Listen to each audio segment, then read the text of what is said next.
ethics and social responsibility escalate to the corporate level, where companies must make decisions that affect governments, competitors, communities, stockholders, suppliers, distributors, and public and customer consumer. Moral issues increase in complexity. From face of it, हमने अभी तक जितना कुछ पढ़ा उसमें हमने कहा from face of it बात करना तो आसान है, लेकिन जिस टाइम पे हम मल्टीपल स्टेक होल्डर्स को एक पॉइंट इन टाइम पे एड्रेस कर रहे होंगे, उस टाइम पे हर किसी की रिक्वायरमेंट अपनी होगी. तो यहां पे moral issues of stakeholder management comes in. ठीक है, जो कि हम शुरू में कह रहे थे कि एथिक्स, एथिकल लीडरशिप, एथिक्स के अंदर रहते हुए हमने एथिकल लीडर वाला फ्रेमवर्क हमें लगाना है. लेकिन एथिकल लीडर वाला फ्रेमवर्क लगा तो सकते हैं, लेकिन उसका चैलेंज उसने बता दिया कि जब सब लोग एक टाइम पे देख रहे होंगे तो moral issues may arise. Okay, free market theory holds that the primary aim of business is to make a profit. ठीक है, बिजनेस का काम प्रॉफिट है. This is a free market theory. If business deliver what customer wants, customers buy. ठीक है, this is exactly, मैंने क्या cell करना है, आपने क्या परचेज करना है. अगर मैं वो चीज मेरे पास है जो मैं सेल करना चाह रहा हूं, आप उस चीज को परचेज करना चाह रहे हैं, तो मार्केट फोर्सेस के मुताबिक हम दोनों को एक एग्रीमेंट कर लेना चाहिए, एक्सचेंज ऑफ वैल्यू कर लेना चाहिए.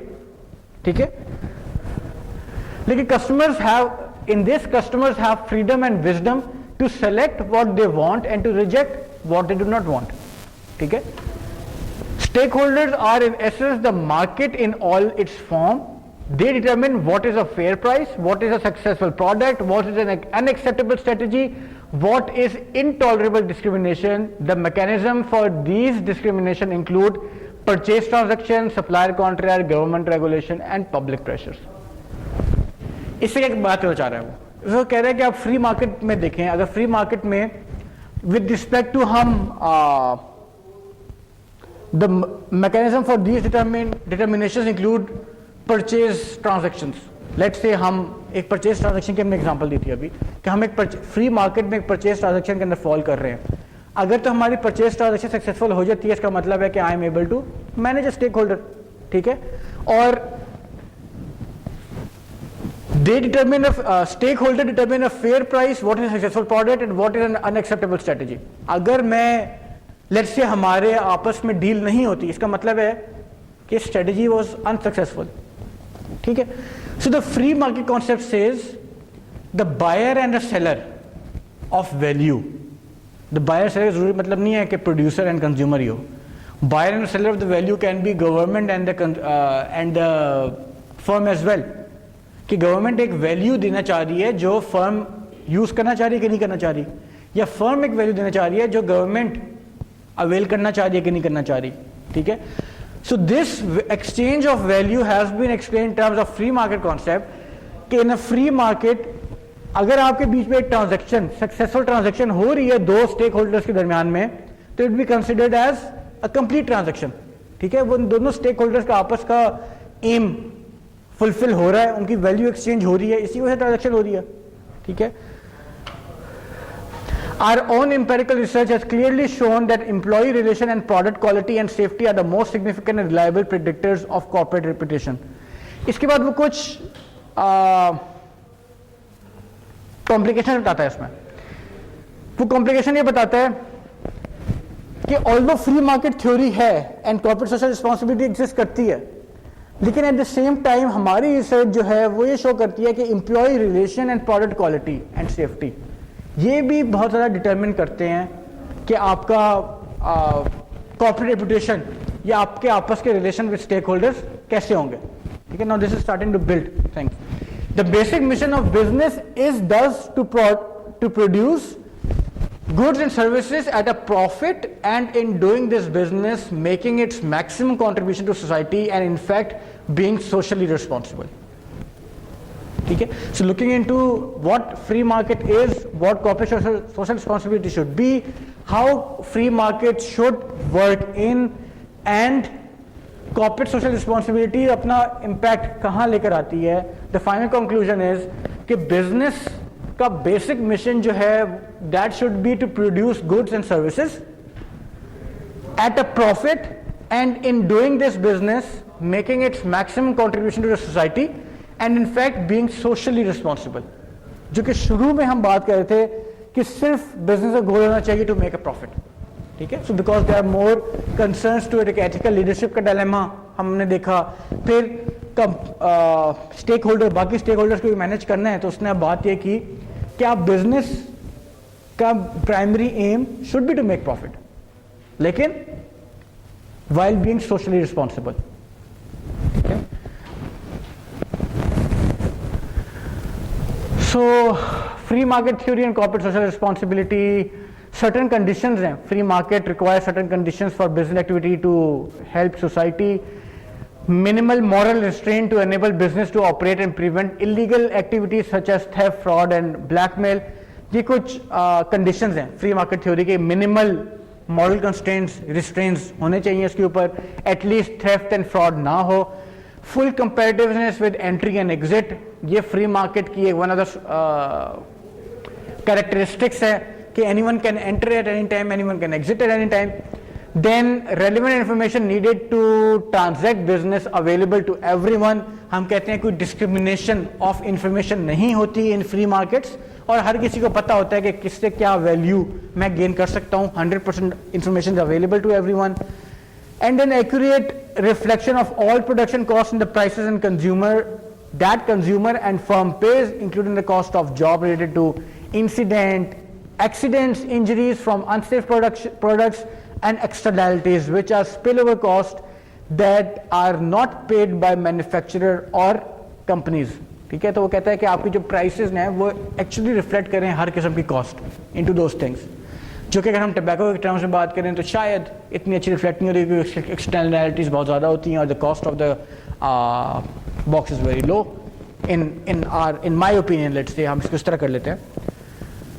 So problem with free market theory. Anyone, अब ये जो समझ आई आपको चीज़ें कि फ्री मार्केट क्या होता है, आपको क्या लगता है कि फ्री मार्केट में क्या प्रॉब्लम्स हो सकती हैं? Why is it important to understand free market? Because हम जो डील कर रहे होते हैं, लेट्स से हम जिस तरह स्टेक होल्डर को मैनेज कर रहे होते हैं, that is our approach of managing stakeholder is a free market theory. हमने एक सप्लायर को ऑनबोर्ड करना है, हम उस सप्लायर से एक ट्रांजैक्शनल रिलेशनशिप देख रहे होते हैं कि वो ट्रांजैक्शनल रिलेशनशिप क्या होगा, क्या हमें वो वैल्यू मिल रही है, क्या वो हमें वो वैल्यू दे सकते हैं, इसको हम पे कर रहे हैं. अगर वो हमें वो वैल्यू पे कर सकता है तो हम उसको इन एक्सचेंज, या अगर हमें वो वैल्यू दे सकता है तो हम एक्सचेंज एक कंसिडरेशन दे सकते हैं, एक फाइनेंशियल बेनिफिट जो भी कह सकते हैं हम उसको, वो हम उसको पे आउट कर सकते हैं. Now this is a true example of free market theory कि the buyer and the seller interact only, but the buyer and seller of the value, वो वैल्यू किस वजह से, गवर्नमेंट से वैल्यू हो सकती है, कम्युनिटी से वैल्यू हो सकती है, किसी से भी वैल्यू हो सकती है. ठीक है, anyone can be the seller, anyone can be the buyer. So the buyer and seller interact और वो अपना प्रॉफिट मैक्सिमाइज करने के लिए एक डील में लॉक इन कर लेता है. हमारी स्टेक होल्डर मैनेजमेंट इसी का अराउंड हो रही होती है. ठीक है, but now when we see the external factors of a company, तो हम जहां जाके ये रियलाइज करते हैं कि हम जहां जाके ये रियलाइज कर रहे थे कि फ्री मार्केट और corporate social responsibility hand in hand move होनी चाहिए. वो हैंड इन हैंड मूव होने की वजह से the basic mission of the business should be to produce goods and services at a profit, and in doing this business making its maximum contribution to the society and in fact being socially responsible.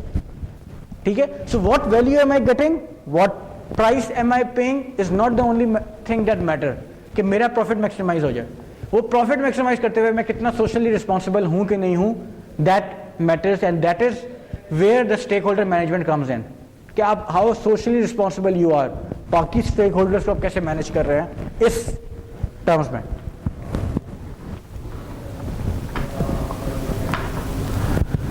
So the problem with free market theory, चार main problems हैं. First of it, most businesses are not on equal footing with stakeholder and consumer at large. For example, हमने बात की थी Walmart की. Walmart की bargaining power of suppliers बहुत ज्यादा है, और क्योंकि वो बल्क बाइंग कर रहा होता है तो वो एट पार परचेज नहीं करता. तो अगर फ्री मार्केट में हम छोड़ दें वॉलमार्ट को अपने सप्लायर से परचेज करने पे, तो वो सप्लायर को एक्सप्लॉइट बहुत ज़्यादा करेगा, क्योंकि वॉलमार्ट ने बड़ी लार्ज क्वांटिटीज लार्ज ऑर्डर्स लेने होते हैं, जिसकी वजह से वो एक्सप्लॉयटेशन बहुत ज़्यादा करता है अपनी, या कर सकता है in that matter to its suppliers. A thin line exists between deceit and artistic exaggeration in advertisement. अगर हम कह रहे हैं हम फ्री मार्केट थ्योरी पे सिर्फ ऑपरेट कर रहे हैं, तो वी वुड ऑलवेज वांट कि हमारा मंजन बिके. वो चीज बिकने के लिए हम एडवर्टाइज करेंगे उसको, और वो advertisement can sometime be unleading, misleading. ठीक है, can be based on deceit, mislead कर सकती है वो उसको. Then the invisible hand is often non-existent for many stakeholders, and in particular for consumers in need of protection against questionable, poorly manufactured products that are released to market. Invisible hand का concept ये है कि आपकी other market driving forces भी होती हैं, for example government, for example regulator. लेकिन वो ये कहते हैं कि जिस टाइम पे आप प्योरली फ्री मार्केट में ऑपरेट कर रहे होते हैं, उस टाइम पे वो invisible hand, government, regulator, law enforcement agencies में भी are missing from the equation. वो मिसिंग इक्वेशन में होने की वजह से जो कंज्यूमर्स, जो उस नीड जिसकी फुलफिल कर रहा है वो प्रोड्यूसर, वो उसको पुअरली मैन्युफैक्चर्ड प्रोडक्ट्स भी सेल कर सकता है. Can be one of the ways, मतलब उसको up to the par products ना मिल रहे हो फ्री मार्केट की वजह से. This is exactly the same thing applies to Walmart again. अगर हम बात करना चाहें तो this can be one of the scenarios. Imperfect markets, that is markets in which competition is flawed by ability of one or more parties to influence prices. Imperfect market की बात करता है फिर कि what is an imperfect market? Imperfect market is जिसमें और दूसरे factors, दूसरे producers, दूसरे consumers भी available है. It's not a perfect market. मैं produce कर रहा हूँ 5000 यूनिट्स ऑफ प्रोडक्ट ए, हो सकता है मुझसे कंज्यूम हो रहे हो 3000 प्रोडक्ट ए. अगर तो परफेक्ट मार्केट होती है, जितना मैं प्रोड्यूस करना होता मुझसे कंज्यूम भी हो रहा होता, क्योंकि सिर्फ हम दोनों का आपस में बाइंग सेलिंग का रिलेशन है. लेकिन इम्परफेक्ट मार्केट में क्या होता है कि आपके ऊपर एक एक्सटर्नल प्रेशर होता है, या बायर्स बहुत ज्यादा है या सेलर्स बहुत ज्यादा है. ठीक है, मल्टीपल सेलर, मल्टीपल बायर्स भी हो सकते हैं. ठीक है, तो वो आपकी मार्केट जो है वो इम्परफेक्ट है. हो सकता है पर्सन ए और पर्सन बी की जो आपस में डील हुई हो 10 रुपीज पे हुई हो, लेकिन पर्सन ए और पर्सन डी की जो डील हुई हो वो 7 रुपीज पे हुई हो. हर किसी का जो जो बार्गेनिंग कैपेसिटी है वो उस बार्गेनिंग कैपेसिटी को मीट कर रहा होगा. This is an imperfect market के एग्जांपल. ठीक है, सो वो कहते हैं कि इम्परफेक्ट और परफेक्ट मार्केट के जो प्रॉब्लम्स हैं उनको देखने के बाद एक mixed market economics makes more sense, and that is a balance between private property systems and government laws, policies and regulations that protect consumers and citizens. In mixed economy, ethics become part of legal and business debates. Principle of justice, right and duty coexist with utilitarian and market principles. Utilitarian principle ये है कि utility आपने enhance करनी है. Market principle ये है कि आपने जो market prices, market forces हैं उसके accordingly sell off करना है. So वो mixed market economies पे आता है कि mixed market approach would make more sense. Mixed market economy would make more sense क्योंकि ये एक बैलेंस क्रिएट करता है between a private property system and the government laws, policies and regulations that protect consumers and citizens. This was somewhat that we also need while managing the stakeholders, कि हम utility को भी enhance करें, profit को भी maximize करें, at the same time socially responsible भी हों. Mix market is third type. एक फ्री मार्केट है, एक इम्परफेक्ट मार्केट है. ठीक है, एक परफेक्ट मार्केट या फ्री मार्केट कहते हैं उसको. परफेक्ट मार्केट या free market is same name. दूसरा is imperfect market. Imperfect market में मल्टीपल बायर, मल्टीपल सेलर होंगे. लेट्स से मेरे पास 6 कस्टमर्स आते हैं. पहले जो कस्टमर आया ऐसे जो डील हो गई, अगला आया ऐसे कोई और डील हो गई, थर्ड आया ऐसे थर्ड डील हो गई. ठीक है, परफेक्ट मार्केट में क्या हो रहा है, मैं जितना प्रोड्यूस कर रहा होते हैं मुझसे कोई बाय कर रहा है, उसके डिफरेंट सर्कमस्टांसेस होते हैं. वो हमने पहले पढ़ा उसके क्या सर्कमस्टांसेस होते हैं, और उसके बाद में देखा उसके मसले क्या होते हैं. ठीक है, फिर एक थर्ड टाइप ऑफ मार्केट है. वो थर्ड टाइप ऑफ मार्केट ये है, it's a mixed economy. Mix economy में आपको फ्री हैंड भी दिया जाता है, लेकिन आपको रेगुलेटेड भी होता है.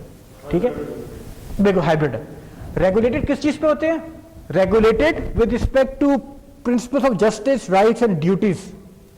फ्री हैंड किसका होता है? अपनी यूटिलिटी इंक्रीज करने का और साथ में मार्केट प्रिंसिपल जो हमने पढ़े थे उनको इनहेंस करने का, in light of principle justice, rights and duties, कि हम लीगली काम करेंगे बिजनेस को साथ लेके. मतलब it becomes a part of legal and business debates कि मैं लीगली काम करूं या मैं बिजनेस को लेके चल रहा हूं.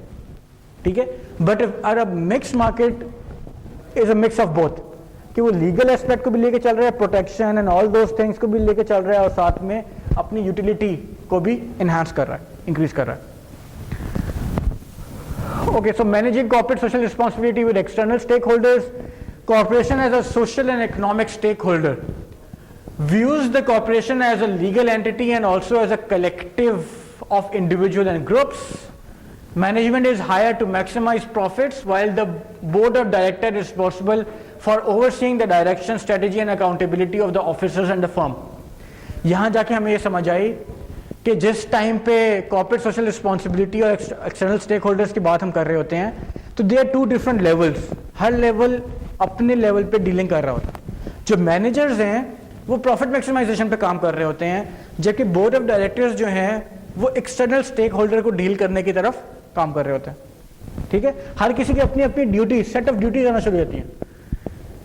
ये सेट ऑफ ड्यूटीज हमें हेल्प करती हैं कि किस किस्म का डायलेमा स्टेक होल्डर मैनेजमेंट, किस किस्म का डायलेमा आया है और who is the appropriate person to respond to the dilemma. ये चीज हमें समझने में वो हेल्प करेगी. Then the corporation has primary obligation to the economic mandate of its owner, that is profit maximization. However, to survive and succeed, it must also respond to legal, social, political and environmental claims from stakeholders. ठीक है, Keith Davis iron law of responsibility is what is being practiced in corporate world right now. और stakeholder management भी इस principle के around हो रही होती है. That is if a business has the power, then a just relationship demands that business also bear responsibility for its action in these areas. ठीक है, यानी कि आयरन लॉ ऑफ रिस्पॉन्सिबिलिटी कहता है कि अगर बिजनेस पर पावर है कि एक काम कर सकता है, तो इंसाफ का मेयार ये होगा कि वो बिजनेस उस सोसाइटी में सोशल और सोसाइटल इंपैक्ट का भी रिस्पॉन्सिबिलिटी ले. ठीक है, तो this is the best combination of CSR with external stake holders.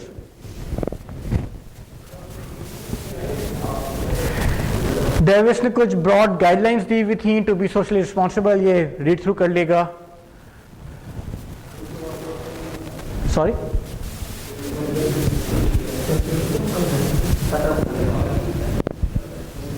करते ना, आज 4 बजे तक क्लास है. आज 4 बजे तक क्लास है ना, 1 बजे शुरू की ना हमने.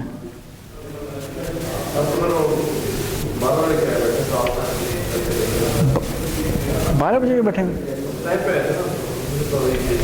चले जी जी.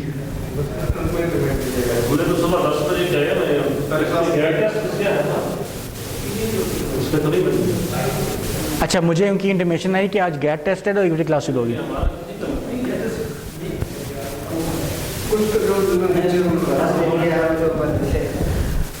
आपकी क्लास में से 2 या 3 लोगों ने मुझे इंटीमेट भी किया था कि उनका गैट टेस्ट है.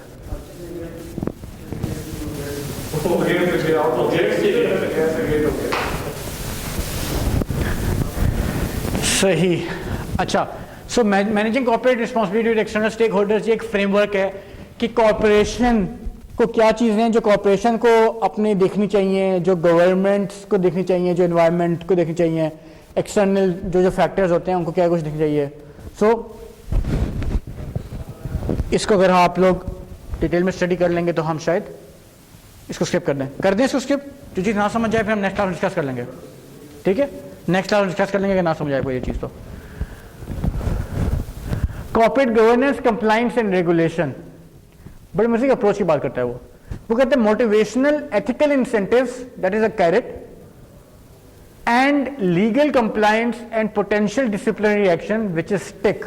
Approaches are necessary to enable workforce and leaders to be productive and law abiding. तो कैरेट एंड स्टिक अप्रोच को बताता है. Carrot and stick approach, very very famous approach in management. वो इसका बात करते हैं, वो कहते हैं कि you need to use ethical incentives along with disciplinary action किसी भी स्टेक होल्डर को मैनेज करने के लिए, ठीक है। यानी कि स्टिक क्या होगा, external regulation compliance, laws, courts, regulation, congressional oversights, इस किस्म की जितनी चीजें हैं which are legal and rule based, वो सब स्टिक्स में फॉल करेंगी। The carrot could be voluntary self regulation, vision, mission statement, values क्या है आपका एथिकल प्रोग्राम क्या है, बेस्ट प्रैक्टिसेस क्या है, रिस्क मैनेजमेंट कैसे करते हो, फिलैंथ्रोपी कैसे कर रहे हो। तो ये वो सारी एरियाज हैं जिसकी वजह से आप स्टेक होल्डर को मैनेज कर रहे हो, आप कम्युनिकेट कर रहे हो उनके साथ through vision, through mission, through values.